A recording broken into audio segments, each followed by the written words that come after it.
Good evening, listeners. Tonight, I want to take you deep into the forests of Vermont, into a place that's been deliberately forgotten, a place erased from maps, where the wind carries whispers of the past and shadows seem to outnumber the trees. The story I'm about to tell you is not widely known outside of local folklore, but among old Vermonters, it is spoken of with lowered voices and uneasy glances. This is the story of Maple Hollow, a village that vanished, and the chilling mystery that lingers in the Green Mountains. Maple Hollow was never a large settlement. By the mid-20th century, only a few dozen families lived there, tucked away between the dense woods and misty hills of Windsor County, Vermont. There were farms, a small general store, a modest church, and a one-room schoolhouse where the children studied by lamplight. It was isolated, yes, but not unusual. Vermont is full of little towns and hamlets hidden away in the folds of the mountains. Maple Hollow could have been just another sleepy rural community, forgotten only by outsiders, if not for what happened in the fall of 1977. That year, people began to disappear. On September 12, 1977, a 19-year-old girl named Sarah Fleming failed to return home after walking from the church choir to her family's farmhouse. Her mother found her coat lying by the path, damp with evening dew, but no trace of Sarah. The townsfolk searched the woods for days. They brought dogs, lanterns, rifles. They combed the streams, searched the barns. But Sarah was simply gone. Then, only 6 days later, the Doyle family vanished. Neighbors found their farmhouse abandoned, half-eaten food still on the table, the back door wide open, as if they had stood up in the middle of dinner and walked straight into the night. The disappearances rattled the town. Families began locking their doors, something unheard of in such a rural place. Children were kept inside after sunset, and people started talking about noises in the night, about voices that seemed to call from the trees. By October, the stories were spreading. Farmers claimed they heard scratching at their walls in the dead of night. One man swore he saw handprints, small, childlike handprints, on the inside of his barn door, though the barn had been locked tight. Hunters passing through the hills reported hearing laughter echoing through the forest, faint but unmistakable, like children playing tag in the dark. And then the deaths began.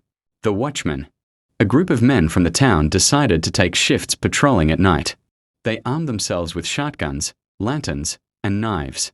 Their plan was simple: guard the town until the mystery was solved. But within a week, one of them, Caleb Morris, a farmer in his 40s, was found dead at the edge of the village. His body was untouched, no wounds, no struggle. But his eyes were pure white, like they had been burned from the inside. 2 nights later, another watchman was found in the same condition, his face frozen in an expression of indescribable terror. The patrol stopped. The vanishing. By November of 1977, Maple Hollow was nearly deserted. Families fled in wagons and trucks, abandoning homes that had stood for generations. But not everyone escaped. On November 23rd, the day before Thanksgiving, a passerby reported that the town was empty, entirely empty. Doors swung open in the wind. Fires still smoldered in fireplaces, and meals sat unfinished on kitchen tables. Every man, woman, and child was gone. Local newspapers covered it briefly at the time. The Rutland Herald ran a story titled, "Village Entered Overnight. Officials Baffled." But after only a few days, the coverage stopped. Vermont authorities dismissed it as a case of migration, claiming the townspeople had simply packed up and moved away. But if that were true, why were the homes left unlocked? Possessions abandoned? Plates of food half-eaten? Some reporters dug deeper. One journalist, Mark Halloway, published an article in December of 1977, claiming that occult symbols were carved into the wooden beams of several houses. He described them as circles with jagged lines, almost like snare traps, but designed for something unseen. His editor pulled the article within a week, and Halloway soon left Vermont entirely. Over the years, Maple Hollow has become a forbidden place. Hunters sometimes stumble upon the ruins, collapsed farmhouses, a church with its steeple leaning precariously, the old Doyle house with plates still on the table. They tell of hearing voices calling their names, of seeing figures at the edge of the woods, people with empty, white eyes who vanish if approached. One hunter in 1993 described entering the old schoolhouse and hearing the faint sound of a child reciting the alphabet. When he turned toward the sound, the room was empty, except for the chalkboard, where letters began writing themselves, slowly, painfully, until they spelled out his own name. He left and never went back. There are many theories about what happened in Maple Hollow. Some say it was a cult, practicing rituals in the woods until something answered their prayers.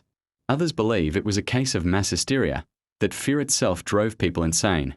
But there's another theory, whispered by old Vermonters who won't go near those hills. They say there's something ancient in the Green Mountains, something older than the settlers, older than the Abenaki tribes who once lived there, a presence that feeds on voices, on names, on souls. And they believe Maple Hollow was simply the first community in modern times to be taken by it. The present day. Today, Maple Hollow doesn't appear on any map. Ask the Vermont State Police, and they'll tell you no such place exists. But hikers and hunters know better. They've seen the broken stone walls, the leaning gravestones half swallowed by moss. And if you stand there at dusk, some say you'll hear it. A whisper, your name, spoken in a voice you recognize, but belonging to someone long dead. Those who linger too long rarely return. And those who do, well, they're never quite the same. Their eyes look distant, their voices sound hollow, as if some part of them never left Maple Hollow at all. So, the next time you find yourself wandering the forests of Vermont, remember this: some towns vanish from the map for a reason. And if you ever stumble upon the ruins of Maple Hollow, whatever you do, don't answer when you hear your name. Thank you for listening tonight. If you enjoyed this story, make sure to subscribe, because there are many more tales waiting to be told. Good night.